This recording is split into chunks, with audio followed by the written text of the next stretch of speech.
नमस्कार, जोहार। स्वागत है आपके अपने इस यूट्यूब चैनल में। और आपको बता दें प्यारे बच्चों, आज हम लोग इस वीडियो के माध्यम से क्लास 12th का जो हिस्ट्री है उसका हम लोग सब्जेक्टिव क्वेश्चन को देखेंगे। और आज हम लोग उसी क्वेश्चन पर चर्चा करेंगे जो डायरेक्ट आपके एग्जाम में देखने को मिलेगा। साथ ही आपको बता दें प्यारे बच्चों, इस चैनल के माध्यम से क्लास 8 से लेके 12 तक का संपूर्ण तैयारी करवाया जाता है। इसलिए अगर आप लोग अभी तक इस चैनल में नए हैं तो चैनल को सब्सक्राइब करके बेल आइकन को प्रेस कर लीजिएगा।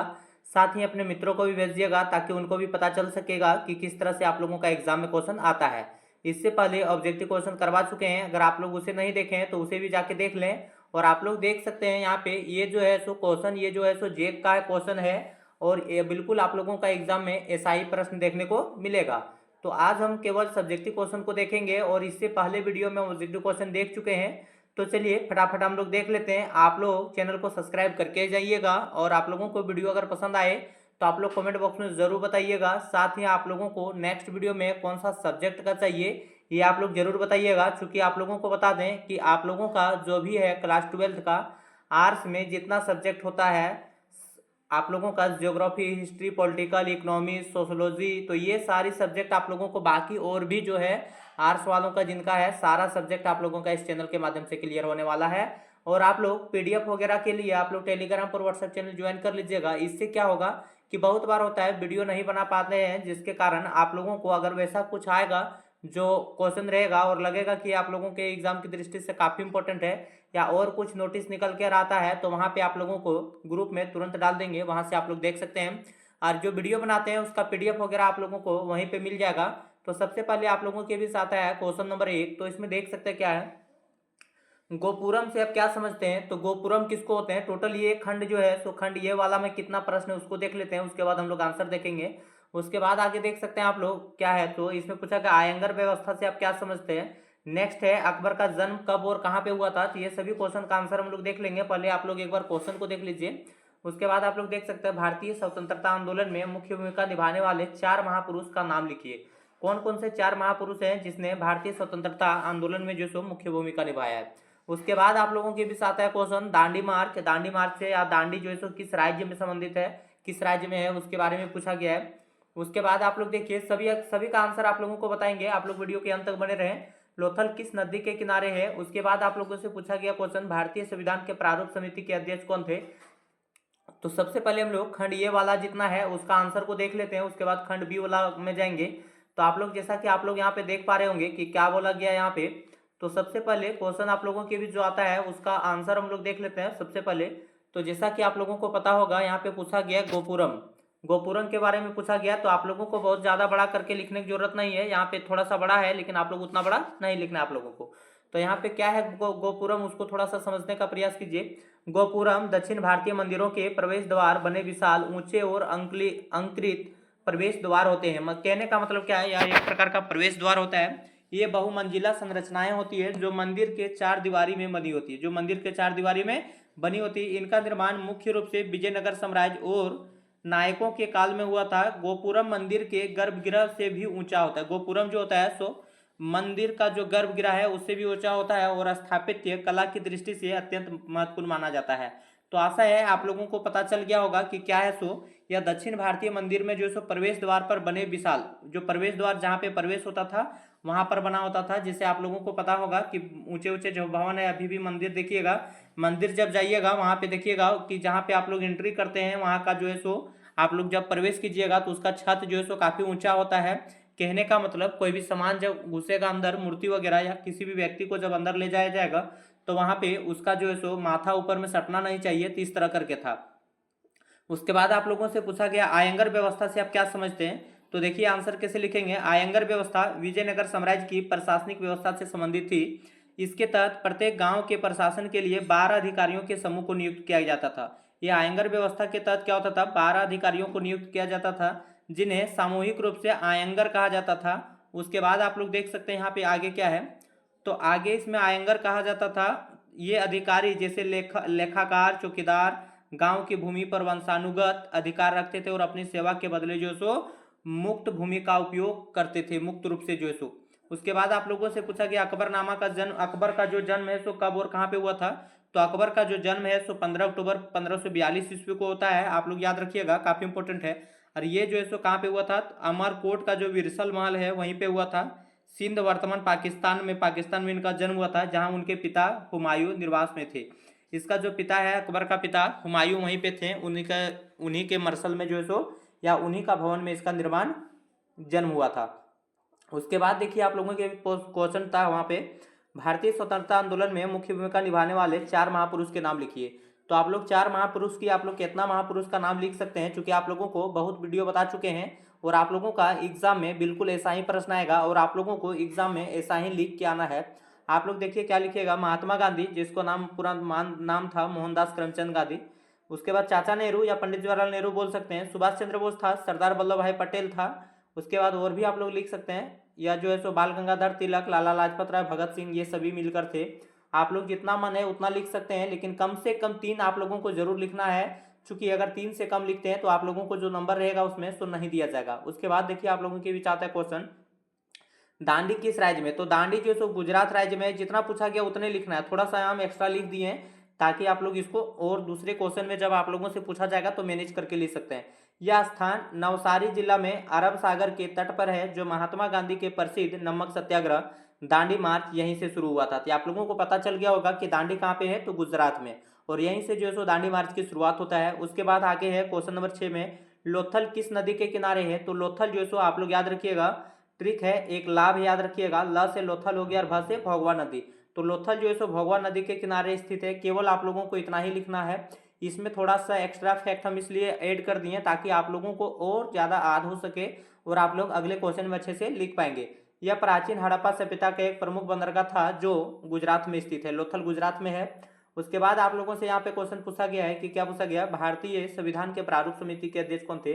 तो भारतीय संविधान के प्रारूप समिति के अध्यक्ष जो थे डॉक्टर भीमराव अम्बेडकर। केवल आप लोग डॉक्टर भीमराव अम्बेडकर भी लिखते हैं तो आप लोगों को फुल में से फुल नंबर दिया जाता है। चूंकि ये एग्जाम जो लेते हैं तो ये नहीं बोलते हैं कि आप लोग बहुत लंबा करके क्वेश्चन लिखे, लेकिन उनका कहना ये होता है कि हम जो क्वेश्चन पूछे हैं उनको आप लोग साधारण भाषा में उसका जवाब जो है सो आप लोग स्पष्ट रूप से दीजिए नंबर के अनुसार से। तो अब हम लोग देख लिए खंड ये, हम लोग खंड बी में देख लेते हैं। तो खंड बी में देखिए क्या पूछा गया है। तो खंड बी में आप लोगों से ये क्वेश्चन है यहाँ पे, मौर्यकालीन इतिहास के प्रमुख स्रोत का संक्षिप्त वर्णन कीजिए। त्रिपिटक के विषय में क्या जानते हैं। उसके बाद अगला क्वेश्चन आता है, सविनय आंदोलन के 2 कारण लिखें। मुगल कालीन चित्रकला की क्या विशेषता है, इसके बारे में पूछा गया है। उसके बाद आप लोग देख सकते हैं कि क्या है, यहाँ पे बोला गया दिन ये इलाही पर संक्षिप्त में टिप्पणी लिखें। उसके बाद नेक्स्ट में है आप लोगों के बीच आता है, भारतीय इतिहास के अध्ययन के प्रमुख स्रोत कौन कौन से हैं। मुख्य स्रोत मतलब इतिहास जब हम लोग पढ़ेंगे भारतीय इतिहास, उसका जानने का मुख्य स्रोत कौन कौन सा है। उसके बाद आप लोगों के बीच आता है, किताब उल हिंद के विषय में आप क्या जानते हैं। ये जो किताब उल हिंद है उसके विषय में आप क्या जानते हैं, उसको आप लोगों को लिखना है। तो अब हम लोग सेक्शन बी वाला जो आंसर होता है उसको हम लोग देख लेते हैं। तो सबसे पहले आप लोग देख सकते हैं, आप लोगों के बीच आता है, यहाँ पे बोला गया है मौर्यकालीन इतिहास के अध्ययन के प्रमुख स्रोत 2 भागों में विभाजित किया जा सकता है। पहला एक होता है साहित्य स्रोत होता है, और एक हम लोग जो देखते हैं पुरातात्विक स्रोत।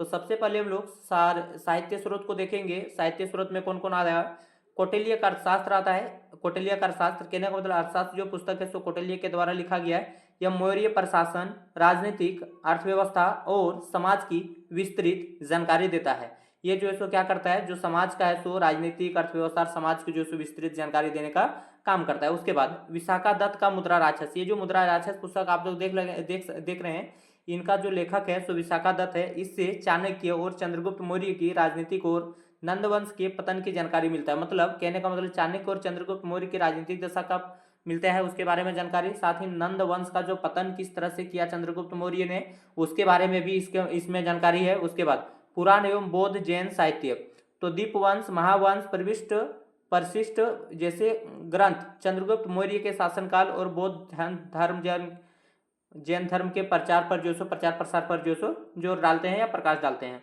उसके बाद हम लोग देखेंगे मौर्य साम्राज्य की जो जानकारी का प्राप्त स्रोत है सेकंड, उसको हम लोग बोलते हैं पुरातात्विक स्रोत। तो पुरातात्विक स्रोत में आप लोग याद रखिएगा अशोक के अभिलेख है, ये सबसे पहले सबसे महत्वपूर्ण है, जो धर्म, प्रशासन, सीमा विस्तार और बौद्ध धर्म के प्रति उनकी नीति के बारे में बताते हैं। शिलालेख, स्तंभ लेख और गुहा लेख। शिलालेख क्या होता है, शिला मतलब पत्थर होता है, और उस पर जब अशोक ने लेख लिखाया तो उसी को हम लोग बोलते थे शिलालेख। उसी तरह स्तंभ में जो लेख लिखा था उसको हम लोग बोलते थे स्तंभ लेख। तो इसके बारे में हम लोग पुरातात्विक स्रोत में देखेंगे। उसके बाद क्या है, मेगास्थनीज की इंडिका, एक पुस्तक है जिसको हम लोग बोलते हैं मेगास्थनीज की इंडिका। कहने का मतलब इंडिका पुस्तक जो है सो मेगास्थनीज के द्वारा लिखा गया है। इसमें देखिए क्या है, हालांकि यह मूल रूप में उपलब्ध नहीं है। इसके उद्धरणों में मौर्यकालीन प्रशासन और प्रबंधन समाज की जानकारी देता है। मौर्यकालीन के बारे में जो है सो प्रशासन के बारे में जानकारी देता है। उसके बाद क्या थे वहाँ, नगर प्रबंधन था, नगर नियोजन, उसके बारे में समाज की जानकारी देता है। ये मेगास्थनीज का जो इंडिका पुस्तक उसमें। अन्य पुरातात्विक साक्ष्य जो है सो सांची का स्तूप है मध्य प्रदेश में, धौलाऔर जोगढ़ के स्तूप है, उत्खनन में प्राप्त मृत भांड है, मृत का जो भांड मिला था उसी में। उसके बाद आहत मुद्राएं, जो प्राचीन मुद्रा था उसको आहत मुद्राएं कहा जाता था। ये सब क्या है, ये सब पुरातात्विक स्रोत है। उसके बाद आप लोग देख सकते हैं क्या है आप लोगों के पीछे, त्रिपिटक के विषय में आप क्या जानते हैं। त्रिपिटक बौद्ध धर्म का जो है सो मूल रूप है और सबसे महत्वपूर्ण है। इसका शाब्दिक अर्थ है तीन टोकरियां। ये जो है सो त्रिपिटक जो है सो बौद्ध धर्म का मूल और सबसे महत्वपूर्ण ग्रंथ है, आप लोग याद रखिएगा। और इसका जो अर्थ है सो क्या होता है, तीन टोकरियां होता है। यह ग्रंथ पाली भाषा में लिखा गया, आप लोगों को पता होना चाहिए। उसके बाद इसमें भगवान बुद्ध की शिक्षाएं, बौद्ध संघ के नियम, ये सभी संकलित है। उसके बाद आप लोग देख सकते हैं त्रिपिटक जो है उसका तीन भाग होता है। कौन कौन होता है, एक विनय पिटक होता है, सूत पिटक होता है और अभिधंग पिटक होता है। तो विनय में इसमें बौद्ध भिक्षुओं के लिए बनाए गए नियम, आप लोग याद रखिएगा। जो भिक्षु और भिक्षुणियों के लिए जो नियम बनाया गया था विनय पिटक में था, जैसे विनय नियम आप लोग याद रखिएगा। इसका जो है सो आप लोग संबंध देख लीजिए, विनय नियम इस तरह करके। सूत पिटक में क्या था, इसमें भगवान बुद्ध द्वारा दिए गए उपदेश, सूत में जो है सो जो भगवान बुद्ध जो है सो उपदेश दिए थे उसका संकलन है, आप लोग शॉर्ट करके भी लिख सकते हैं। उसके बाद देखिए इसमें क्या है, अभिधम पिटक में इसमें बौद्ध दर्शन और धर्म के गूढ़ सिद्धांतों का मनोवैज्ञानिक विश्लेषण किया गया है। कुल मिलाकर आप लोग इसे समझिए कि इसका जो है सो ये त्रिपिटक में आता है, विनय पिटक, सूत पिटक और अभिधम पिटक। तो अभिधम पिटक में क्या बोला गया, मेरे धर्म का आचरण का जो है सो पालन करना चाहिए। विनय पिटक में भिक्षु और भिक्षुणियों का जो नियम कानून था उसके बारे में बताया गया। सूत पिटक में क्या बोला गया, तो जो उपदेश दिया है महात्मा बुद्ध जो है सो उसके बारे में जो सो उसका संकलन है। उसके बाद आप लोग देख सकते हैं कि क्या है यहाँ पे आगे है, सविनय अवज्ञा आंदोलन के दो कारण लिखें। सविनय अवज्ञा आंदोलन का क्या दो कारण था उसके बारे में पूछा गया। साइमन कमीशन का बहिष्कार और पूर्ण स्वराज की मांग। भारतीयों द्वारा साइमन कमीशन का बहिष्कार किया गया क्योंकि उसमें कोई भारतीय सदस्य नहीं था। आप लोगों को पता होना चाहिए कि साइमन कमीशन का जो सो भारतीयों ने खूब जोर जो सो विरोध किया था क्योंकि उसमें एक भी सदस्य भारतीय नहीं था। इसके बाद लाहौर अधिवेशन 1929 में कांग्रेस ने पूर्ण स्वराज को अपना लक्ष्य जो सो घोषित किया, जिसके लिए गांधी जी एक बड़ा जन आंदोलन जो सो शुरू करना चाहते थे। उसके बाद आप लोग देख सकते हैं सरकार द्वारा गांधी जी की 11 सूत्रीय मांगे अस्वीकार करना। गांधी जो सो 11 सूत्री मांग किया था और उसको जो साइमन कमीशन के लोग था उसका जो सो बहिष्कार कर दिया, कहने का मतलब टालमटोल कर दिया, अस्वीकार कर दिया। गांधी जी ने वायसराय लॉर्ड इरविन के सामने अपनी 11 मांगे, जिनमें नमक कर समाप्त करना, भू राजस्व कम करना, सेना पर कम खर्च करना आदि शामिल रखी थी। सरकार ने इन मांगों को अस्वीकार कर दिया, जिसके बाद गांधी जी ने आंदोलन करने का निश्चय किया और नमक सत्याग्रह के साथ इसकी जो सो शुरुआत होता है। आप लोगों को पता होना चाहिए कि असहयोग आंदोलन, तो असहयोग आंदोलन के प्रारंभ जो है सो आप लोगों को पता होना चाहिए 1920 में हुआ था, लेकिन यहाँ पे बता रहा है आप लोगों को नमक सत्याग्रह के बारे में, जो आप लोगों को पता होना चाहिए कि 1930 ईस्वी में होता है। चूंकि आप लोगों को बता दें कि 1929 में जो लाहौर अधिवेशन हुआ था उसी में जो है सो समझौता लिया गया था और बोला गया था कि इसका जोरदार हम लोग विरोध करेंगे साइमन कमीशन का। और लास्ट में नारा भी दिया था, गो बैक साइमन कमीशन, मतलब साइमन कमीशन जो सो वापस जाओ, इस तरह करके। तो महात्मा गांधी की काफी अहम भूमिका रही है उसमें। आगे आप लोग देख सकते हैं मुगल कालीन चित्रकला की क्या विशेषता है। तो मुगल कालीन चित्रकला की मुख्य विशेषताएं हैं, सबसे दरबारी जीवन का चित्रण। इस कला में दरबार के दृश्य, युद्ध, शिकार, शाही जीवन और सम्राटों के व्यक्तिगत चित्र, पोर्ट्रेट को प्रमुखता से जो दर्शाया गया है। यथार्थवाद या सूक्ष्मता, ईरानी और भारतीय शैलियों के मिश्रण से कला बहुत जो है सो यथार्थवादी है। कहने का मतलब ईरानी और भारतीय जो शैलियों का कला है उसका मिश्रण जो सो यहाँ पे देखने को मिलता है। उसके बाद आप लोग देख सकते हैं तीसरा पॉइंट में लिख सकते हैं प्राकृतिक चित्रण, पशु पक्षी, फूल पत्तियों और प्राकृतिक दृश्यों का अर्थात चित्रण मुगल चित्रकला का जो सो अभिन्न अंग था। जागीर के काल में यह विशेषता चरम स्थिति पर थी। उसके बाद आप लोग देख सकते हैं यहाँ पे क्या है, उसके बाद चौथा में है ग्रंथों का चित्रण। अकबर के काल में पांडुलिपियां जैसे हजमनामा, अकबरनामा का बड़े पैमाने पर जो सो चित्रण किया गया है। तो ऐसे करके आप लोग लिख सकते हैं। देखिए इसमें थोड़ा सा हम बड़ा है लिखे हैं, इसको आप लोग इससे छोटा भी लिख सकते हैं, जरूरी नहीं आप लोग इससे बड़ा लिखिए या इतना। अगर आप लोग इसमें आप लोगों को कुछ कट छट लगता है तो कट छट लिख कर सकते हैं, क्योंकि वहाँ पे एग्जाम में बोला जाता है कि बिल्कुल आप लोग साधारण भाषा में लिखिए और जो क्वेश्चन पूछा गया है उसके अनुसार आप लोग लिख लेते हैं आंसर, तो आप लोगों का फुल में से फुल नंबर दिया जाएगा। तो देखिए आगे क्वेश्चन क्या है, दिन ये इलाही पर संक्षिप्त में लिखें। तो मुगल सम्राट अकबर द्वारा 1582 ईस्वी में शुरू किया गया एक धार्मिक विचार था। दिन ये इलाही जो सो अकबर द्वारा शुरू किया गया था, कब शुरू किया था? 1582 में। उसके बाद इसका उद्देश्य क्या था? इसका उद्देश्य भारत के प्रमुख धर्मों इस्लाम, हिंदू और जैन, ईसाई, पारसी आदि के सर्वोत्तम सिद्धांतों को मिलाकर सद्भावपूर्ण मार्ग स्थापित करना था, ताकि धार्मिक भेदभाव समाप्त हो सके। देखिए अकबर जैसा महान लोग ने ही ऐसा काम किया है, वैसे नहीं कहा जाता है अकबर को महान। उसका बाद इधर आधार था यह 16 ये कुल सार्वभौमिक शांति के सिद्धांत पर आधारित था। विशेषताएं इसमें एकेश्वरवाद, एक ही ईश्वर में विश्वास पर बल दिया गया। इसके अनुयायी केवल एक ही ईश्वर की पूजा करते थे। और उसके बाद आप लोग देख सकते हैं क्या है, अग्नि सूर्य की पूजा को भी जो सो महत्व दिया था। जो अग्नि सूर्य का पूजा है उसको भी जो सो महत्व दिया था अकबर ने। उसके बाद परिणाम, यह कोई संगठित धर्म नहीं बन सका और ना ही अकबर इसे किसी पर थोपना चाहता था। उसके बाद यह केवल एक विशिष्ट समूह तक ही सीमित रहा। बीरबल को छोड़कर कोई भी महत्वपूर्ण हिंदू सरदार इसका अनुयायी नहीं बना। अकबर की मृत्यु के साथ ही इसका यह विचार जो है सो समाप्त हो गया, क्योंकि सब लोग एक ही जैसा होगा ऐसा जरूरी नहीं है।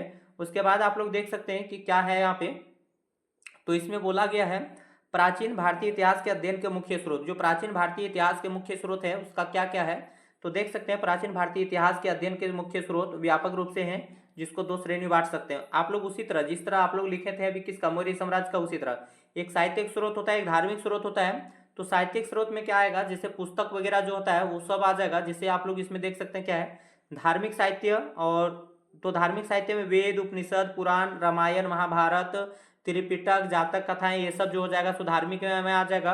और धर्मेतर या लौकिक साहित्य, लौकिक जिसको सुना है लोग, कौटिल्य का अर्थशास्त्र है, विशाखा दत्त का मुद्रा राक्षस है, वानभट्ट का जो है सो हर्षचरित है, कालिदास के नाटक है। तो ये सब जो है सो साहित्य स्रोत हैं भारतीय इतिहास को जानने का। उसके बाद यहाँ पे आप लोग देख सकते हैं क्या है, विदेशी यात्रियों के विवरण, मेगास्थनीज की इंडिका, फायान, हेवन सॉन्ग, इत्सान, इस सब के बारे में जो है सो विदेशी यात्री आए हैं और वो जो है सो अपना कुछ पुस्तक में जो है सो यहाँ के बारे में, भारत के इतिहास के बारे में अपना कुछ वर्णन किए हैं। उसका पुस्तक से भी हम लोगों को जानकारी प्राप्त हो जाएगा। अब एक होता है पुरातात्विक स्रोत। पुरातात्विक मतलब जो वैसा सामान जो खुदाई के माध्यम से प्राप्त हुआ है, तो उसको हम लोग बोलेंगे पुरातात्विक में रखेंगे। जैसे अभिलेख हो गया है अशोक के शिलालेख, समुद्रगुप्त का प्रयाग परस्ती अभिलेख, खारवेल का हाथी गुफा लेख।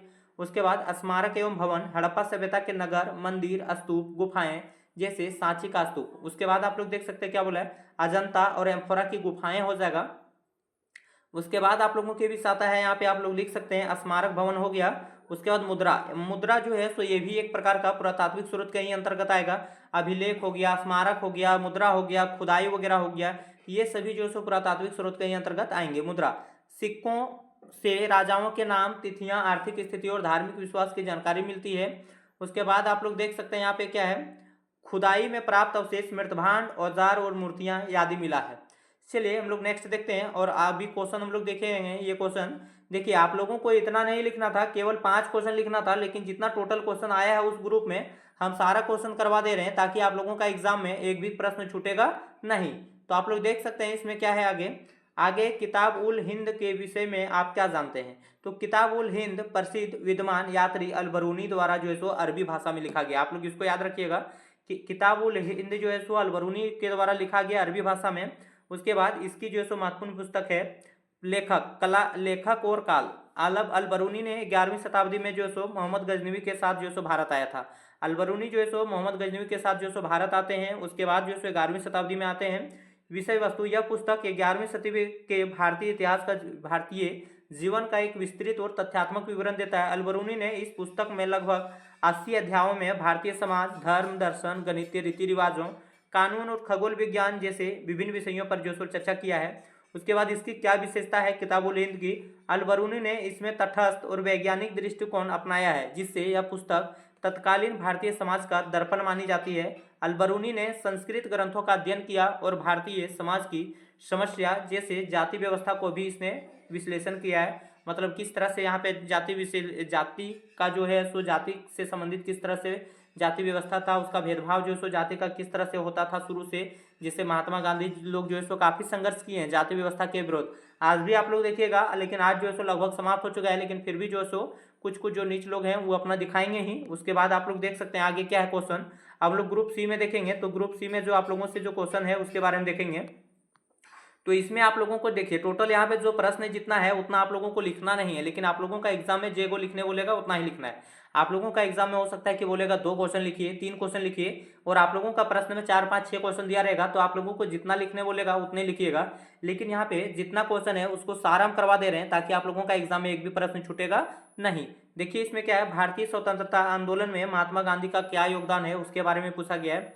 उसके बाद इसमें और पूछा गया कृष्णदेवराय की उपलब्धि का वर्णन करें। उसके बाद भक्ति आंदोलन के प्रभाव लिखें, क्या क्या भक्ति आंदोलन का प्रभाव था। उसके बाद आप लोग देख सकते हैं यहाँ पे बोला गया गौतम बुद्ध के जो है सो जीवन एवं शिक्षाओं का वर्णन करें। दे गए भारत के मानचित्र पर किन्हीं 5 हड़प्पा कालीन स्थल का नाम लिखें। तो इसमें से आप लोगों को टोटल 3 ही क्वेश्चन का जवाब देना है, और आप लोग देख सकते हैं कि यहाँ 5 प्रश्न है। तो चलिए हम लोग 5 प्रश्न का जो है सो आंसर देखने का प्रयास करते हैं, और आप लोग एक एक करके सभी क्वेश्चन को अच्छे से देखिएगा। तो इसमें देखिए पहला जो क्वेश्चन है इसमें बोला गया है, और ये आप लोगों का थोड़ा सा लॉन्ग टाइप का क्वेश्चन है, इसलिए आप लोगों को इसमें थोड़ा सा बड़ा करके ही लिखना पड़ेगा। देख सकते हैं क्या बोला गया, भारतीय स्वतंत्रता आंदोलन में गांधी के योगदान का जो सो वर्णन करें। तो भारतीय स्वतंत्रता आंदोलन में महात्मा गांधी 1869 से 1948 का योगदान अत्यंत महत्वपूर्ण और निर्णायक थे। उनके नेतृत्व में ही आंदोलन एक जन आंदोलन बन सका है। उनके नेतृत्व में जो सो यह आंदोलन जो सो जन आंदोलन बन चुका है। सत्याग्रह के सिद्धांत का प्रयोग करते थे महात्मा गांधी। महात्मा गांधी जी ने सत्य और अहिंसा पर आधारित सत्याग्रह को अपना मुख्य हथियार बनाया। यह एक नैतिक शक्ति थी जिसका उद्देश्य विरोधी के अंतरात्मा को जगाना था। महात्मा गांधी का कहना था कि किसी लोगों को जो सो हराना है तो उसके लिए जो सो शक्ति की जरूरत नहीं है, उसके लिए जो सो मानसिक शक्ति मतलब दिमाग की जरूरत होता है, और वह दिमाग आप लोगों का तभी खुलेगा जब आप लोग अच्छे से शिक्षा ग्रहण करते हैं तब। उसके बाद आप लोग देख सकते हैं क्या है यहाँ पे आरंभिक प्रयोग। उन्होंने चंपारण 1917, अहमदाबाद 1918 और खेड़ा 1918 में जो है सो सफल सत्याग्रह करके भारतीय राजनीति में अपनी पहचान बनाई। जन आधारित आंदोलन का नेतृत्व, और महात्मा गांधी जो है सो जन आंदोलन जो है सो उसका नेतृत्व भी कर रहे थे। तो आप लोग देख सकते हैं यहाँ पे कैसे गांधी जी ने आंदोलन को शहरों से निकालकर गांवों और आम जनता तक जो है सो पहुंचाया। उन्होंने खादी, चरखा और अस्पृश्यता, कहने का मतलब छुआछूत का उन्मूलन करने जैसे रचनात्मक कार्यक्रमों में जो सो जनता को जोड़ने का काम किया है। उसके बाद आप लोग देख सकते हैं यहाँ पे लिखा गया मुख्य राष्ट्रीय आंदोलन क्या था। असहयोग आंदोलन 1920 से 1922 में ब्रिटिश सरकार के साथ सहयोग ना करके आह्वान किया गया कि जिससे ब्रिटिश प्रशासन का लगभग जो सो ठप पड़ गया। आप लोगों को पता होना चाहिए कि महात्मा गांधी के द्वारा 1920 ईस्वी से 1922 ईस्वी में जो सो असहयोग आंदोलन का प्रारंभ करता है। उसके बाद सविनय अवज्ञा आंदोलन, या फिर जिसको हम लोग नमक सत्याग्रह के नाम से बोलते हैं, जो दांडी से शुरू होता है, दांडी गुजरात में। यह आंदोलन क्या है, यह आंदोलन ब्रिटिश कानूनों को जो सो शांतिपूर्वक तोड़ने पर केंद्रित था। चूंकि इस नमक कानून के तहत क्या हुआ था, महात्मा गांधी अपने 78 अनुयायियों के साथ गया, दांडी पहुंचकर वहां से समुद्र का पानी से जो सो नमक बनाकर नमक कानून को तोड़ा। चूंकि महात्मा गांधी का मानना ऐसा था कि मान लीजिए भारत का ही नमक है और कोई भी ऐसा भोजन नहीं है जिसमें आप लोगों को बिना नमक का जो सो स्वाद लगेगा, तो उसके लिए और नमक के लिए भी टैक्स देना पड़ेगा, इससे दुर्गा बात क्या हो सकता है। तो उसी के विरोध में जो सो महात्मा गांधी अपने 78 अनुयायियों के साथ जो सो काफी दूर चले थे। उसके बाद क्या किए थे, उसने जो सो नमक कानून जो सो वहां पे तालाब में जो सो समुद्र की नमक बनाकर जो सो नमक कानून को तोड़ा था। उसके बाद भारत छोड़ो आंदोलन 1942, गांधी जी के करो या मरो के आह्वान के साथ यह आंदोलन भारतीय स्वतंत्रता के लिए अंतिम और सबसे बड़ा संघर्ष साबित होता है। करो या मरो, जिसको भारतीय छोड़ो आंदोलन कहा जाता है। उसके बाद अगला पॉइंट है राष्ट्रीय एकता को बढ़ावा देना। उन्होंने हिंदू मुस्लिम एकता खिलाफत आंदोलन के माध्यम से दलित उत्थान हरिजन सेवक संघ की स्थापना करता है, और जो है सो क्या करता है, महिला का भी काफी भागीदारी रहता है। उसके बाद प्रोत्साहन किया जिससे आंदोलन की जो है सो व्यापकता बढ़ी। संक्षेप में गांधी जी ने न केवल भारत को स्वतंत्रता दिलाई बल्कि उन्होंने सत्याग्रह के माध्यम से दुनिया को उपनिवेशवाद और अन्याय के खिलाफ लड़ने का जो सो एक नैतिक मार्ग भी दिखाया। क्योंकि आप लोगों को पता होना चाहिए कि जिस तरह से भारत में अंग्रेजों ने कब्जा किया था, उसी तरह से और भी कई ऐसे देश है जहाँ पे अंग्रेजों ने भारत जैसे राज्यों पर जाके जो सो कब्जा किया था। तो उन लोगों को भी जो हौसला हुआ और वो सबको भी पता चला कि हम लोग जो सो अंग्रेजों से छुटकारा पा सकते हैं, और महात्मा गांधी का नीति जो सो कई देशों में अपनाया गया, जिसके बाद जो सो अंग्रेजों से छुटकारा पाते हैं। उसके बाद आप लोग देख सकते हैं क्या है, अगला क्वेश्चन आप लोगों के बीच पूछा गया है, कृष्णदेवराय की उपलब्धि का वर्णन करें। क्या क्या उपलब्धि था कृष्णदेवराय के बारे में, उसके बारे में पूछा गया है। तो जैसा कि आप लोगों को पता होना चाहिए, कृष्णदेवराय का जो शासनकाल है 1509 से 1529 ईस्वी तक रहता है, महज 20 साल रहता है। उसके बाद 20 साल फिर भी लंबा टाइम होता है। विजयनगर साम्राज्य के सबसे महान शासक थे और उन्होंने आंध्र भोज के नाम से भी जाना जाता है। ये जो कृष्णदेवराय है इसको जो है सो आंध्र भोज के नाम से भी जाना जाता है। यही सब पॉइंट को आप लोग छाट छाट के अलग करके लिख सकते हैं। उसके बाद क्या है, भोज के नाम से जाना जाता है, उनकी उपलब्धि बहुगामी थी। सैन्य और जो है सो विजय पर उपलब्धि था। तो सबसे पहले हम लोग सैन्य और विजय के बारे में देखते हैं कि क्या है सो। तो इसमें उड़ीसा के विरुद्ध विजय, उन्होंने उड़ीसा के गजपति शासकों को पराजित किया। उसके बाद उनके क्षेत्र को अपने साम्राज्य में जो सो मिला लेता है। उड़ीसा में गजपति शासक का जो सो शासन चल रहा था उसको हराकर और उनके जो क्षेत्र था उसको अपने साम्राज्य में मिला लेता है। बहमनी शक्तियों पर जो सो नियंत्रण, उन्होंने बहमनी सुल्तानों की संयुक्त सेनाओं को जो सो हराया। उन्हें उसके बाद क्या किया, उन्हें अपने नियंत्रण में रखा और उसको जो है सो बहमनी को हरा लिया और उसको अपने नियंत्रण में रखा। उसके बाद जिससे विजयनगर की सर्वोच्चता जो सो स्थापित हो सकी। उसके बाद रायचूर और दोवाब वाला क्षेत्र देख सकते हैं।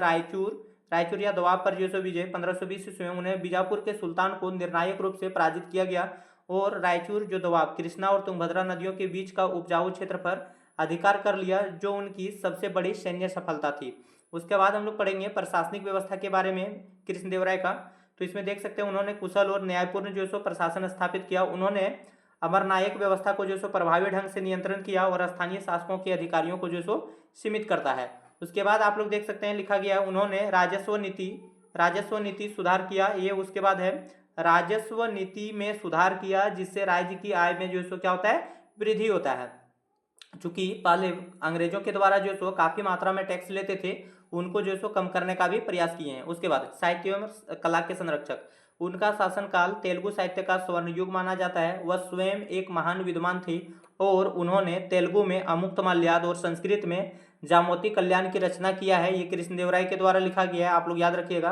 अमुक्तमाल्याद और क्या है यहाँ पे जामोती कल्याण। उसके बाद आप लोगों को यहाँ पे देखना है उनके दरबार में अष्टदिग्गज रहते थे। कृष्णदेवराय के दरबार में जो सो अष्टदिग्गज रहते थे। तेलुगु साहित्य के 8 महान कवि निवास करते थे, जिसमें जो सो अल्लसानी पैदाना जो सो प्रमुख रूप से थे। उसके बाद आप लोगों के बीच आता है स्थापत्य में भी जो है सो कृष्णदेवराय का काफी योगदान रहा है। उन्होंने विट्ठल स्वामी मंदिर और हजारा राम मंदिर जैसे भव्य मंदिरों का निर्माण करवाया, जो विजयनगर स्थापत्य कला की उत्कृष्ट का उदाहरण है। उन्होंने अपनी माता के नाम पर नगलापुरम नामक एक उपनगर जो सो बसाने का काम करता है। उसके बाद देख सकते हैं संक्षेप में कृष्णदेवराय ने अपनी सैन्य प्रतिभा, प्रशासनिक और कौशल, कला, साहित्य के संरक्षण से विजयनगर साम्राज्य को उसकी शक्ति, समृद्धि और सांस्कृतिक गौरव के शिखर पर जो सो पहुंचता है। उसके बाद आगे आप लोग लिख सकते हैं, इसमें क्वेश्चन नंबर 17 में पूछा गया भक्ति आंदोलन का प्रभाव जो सो संक्षेप में लिखें। भक्ति आंदोलन का प्रभाव जो सो कैसा था उसके बारे में आप लोगों को लिखना है। तो आप लोग देख सकते हैं इसमें क्या है, तो इसमें आप लोग लिख सकते हैं भक्ति आंदोलन 8वीं सदी से 18वीं सदी तक चलता है। भारतीय इतिहास का एक महत्वपूर्ण धार्मिक और सामाजिक सांस्कृतिक आंदोलन था, जिसमें समाज पर दूरगामी जो सो प्रभाव देखने को मिलता है। उसके बाद देखिए इसमें क्या है, सरल व्यक्तिगत धर्म की स्थापना। भक्ति संतों ने कर्मकांडों और जटिल धार्मिक अनुष्ठानों को छोड़कर प्रेम, विश्वास और समर्पण भक्ति के माध्यम से ईश्वर तक जो सो पहुंचने का एक सरल मार्ग सिखाया। हिंदू मुस्लिम एकता को प्रोत्साहन दिया। कबीर, नानक जैसे संतों ने एक ही ईश्वर अर्थात एकेश्वरवाद को की अवधारणा जो पर जोर दिया, जिससे दोनों समुदायों के बीच धार्मिक सामंजस्य स्थापित करने में मदद मिली। मूर्ति पूजा का खंडन हुआ। कई निर्गुण संतों जैसे कबीर ने मूर्ति पूजा और अवतारवाद का जो सो विरोध करता था, जिसके कारण ये जो है सो काफी इनको मानते हैं कबीर को, चाहे वह हिंदू है या फिर मुस्लिम। उसके बाद आप लोग देख सकते हैं सामाजिक प्रभाव क्या था, जातिवाद पर प्रहार किया। भक्ति संतों ने जाति प्रथा और सामाजिक भेदभाव की कड़ी निंदा की।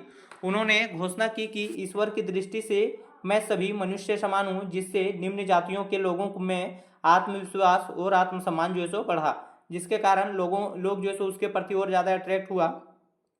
महिलाओं की स्थिति में सुधार। इस आंदोलन में कई महिलाएं संतों जैसे मीराबाई था, आक्का महादेवी ने था महत्वपूर्ण भूमिका निभाई। भक्ति ने महिलाओं को जो सो सार्वजनिक धार्मिक में जो सो भाग लेने का अवसर दिया। इससे पहले जो सो महिला उतना जो सो धार्मिक जीवन में जो सो ज्यादा धार्मिक से संबंधित जो बातें थे उसमें जो सो भाग नहीं लेते थे, क्योंकि उसको जो सो हर तरह का जो था तो उसमें नीचा दिखाने का प्रयास किया गया था। लेकिन जब कबीर और संत आए तो उससे जो सो काफी इसका मार्ग प्रशस्त हो गया और उस सबको आंदोलन में हिस्सा लेने का मौका मिलने लगा। उसके बाद सामाजिक सुधारों को प्रोत्साहन करना। संतों ने सादगी, ईमानदारी और भाईचारा के मूल्यों पर जोर दिया, जिससे समाज में नैतिक उत्थान हुआ। अब साहित्य और भाषाई प्रभाव देख सकते हैं। तो ये आप लोग देखिए, आप लोगों को ये 3 पॉइंट लिख देते हैं आप लोग तो काफ़ी है, और 3-4 पॉइंट हम करवा चुके हैं। क्षेत्रीय भाषा का विकास हुआ, संतों ने संस्कृत के बजाय जो है सो आम जनता की क्षेत्रीय भाषा जैसे हिंदी, मतलब संस्कृत भाषा का प्रयोग नहीं किया था, हिंदी, मराठी, बंगाली, पंजाबी में उपदेश दिए। इससे क्षेत्रीय भाषाओं को सुसमृद्ध जो सो हुआ और साहित्य का माध्यम जो सो बनने में काम लिया। लोकप्रिय साहित्य का सृजन, तुलसीदास ने रामचरितमानस लिखा है अवधी भाषा में, सूरदास ने सुरसागर जो है सो ब्रज भाषा में लिखा है, जो आज भी जो है सो भारतीय संस्कृति का अभिन्न अंग हो। उसके बाद यहाँ पे बोला गया गौतम बुद्ध के जीवन पर एक जो है सो एवं गौतम बुद्ध के जीवन एवं शिक्षाओं पर चर्चा डालें। तो इसके बारे में बोला गया है, तो आप लोग देख सकते हैं इसको हम लोग कैसे लिख सकते हैं। तो यहाँ पे बोला गया प्रारंभिक जीवन और गौतम बुद्ध का वास्तविक नाम जो सो सिद्धार्थ था। उनका जन्म 563 ईसा पूर्व में नेपाल की तराई क्षेत्र में लुम्बिनी नामक स्थान पर हुआ था। वे शाक्यगण के प्रमुख राजा सुधोधन के और महामाया देवी के पुत्र थे। आप लोगों को पता होना चाहिए कि इसका जो है सो ये सुधोधन और महामाया देवी का पुत्र थे। उसके बाद इसका जन्म जो है सो कहाँ पे हुआ था, तो आप लोगों को पता होना चाहिए लुम्बिनी में हुआ था। और यह जो है सो किस गण से थे, तो शाक्यगण के प्रमुख राजा थे सुधोधन।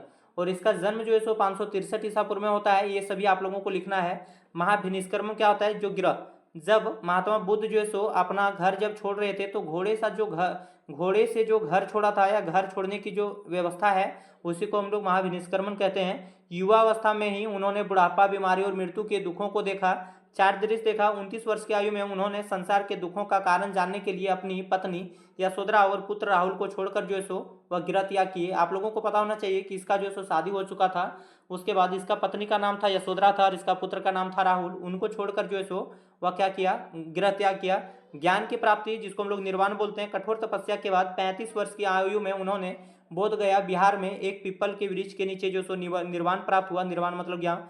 तभी से वे बुद्ध जो सो बुद्ध जीवनयान का जो है सो कहलाए, कहने का मतलब ज्ञानवान कहलाए। और उसी टाइम जो है सो उसका नाम जो है सो गौतम बुद्ध रखा। उससे पहले जो है सो इसका नाम क्या रहता है, सिद्धार्थ। उसके बाद आप लोग देख सकते हैं कि क्या है, धर्म चक्र परिवर्तन, प्रथम उपदेश।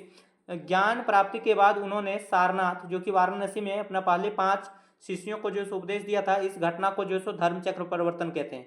कहने का मतलब क्या है, गौतम बुद्ध के द्वारा जो प्रथम उपदेश दिया था, जब उसको ज्ञान की प्राप्ति हो गया तो प्रथम उपदेश जो दिया गया था उसी को हम लोग उसी को हम लोग क्या बोलते हैं, धर्म चक्र परिवर्तन बोलते हैं।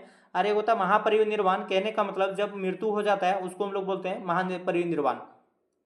80 वर्ष की अवस्था में 483 ईसा पूर्व में कुशीनगर जो कि देवरिया उत्तर प्रदेश में है, उनका निधन हुआ, जिसे क्या बोला जाता है, बौद्ध धर्म में महापरिनिर्वाण के नाम से जाना जाता है। महापरिनिर्वाण कहने का मतलब जैसे नहीं देखते हैं आप लोग, कोई सेना वगैरह शहीद हो जाता है तो उसको क्या बोलते हैं, मर गया, ऐसा नहीं हम लोग बोलते हैं, शहीद हो गया। तो उसी तरह से गौतम बुद्ध के लिए जो सो किस शब्द का प्रयोग किया गया, महापरिनिर्वाण का शब्द का जो सो प्रयोग किया गया। उसके बाद गौतम बुद्ध की कुछ शिक्षा है और शैली है, उसके बारे में देख सकते हैं। गौतम बुद्ध की शिक्षाओं का मूल 4 आर्य सत्य थे, अष्टांगिक मार्ग थे। ये सब था। 4 गो में कौन कौन था, दुख संसार दुखमय, जन्म बुढ़ापा बीमारी और मृत्यु सब दुख है। दुख समुदाय, दुख जो है सो दुख का कारण जो है सो क्या है, दुख का कारण तृष्ण इच्छा है, जो जीवन को बार बार जो सो जन्म और मरने का जो सो, अगर आप लोगों का इच्छा ज़्यादा से ज़्यादा है तो स्वयं आप दुखी होंगे। उसके बाद दुख निरोध, अगर दुख है तो उसका निवारण भी है।